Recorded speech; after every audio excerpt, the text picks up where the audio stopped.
The next thing I always travel with is some sort of action camera, but these aren't all created equal.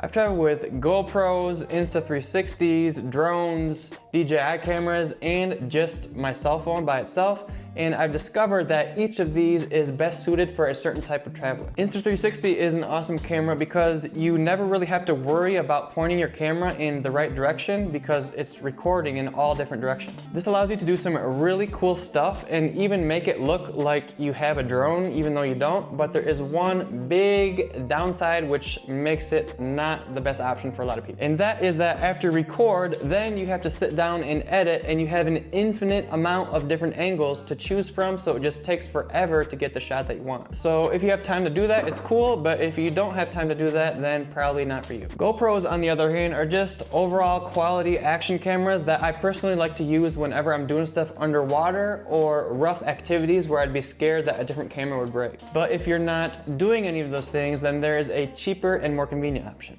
I also recently bought the DJI Osmo Pocket 3, which I'm using to record this video.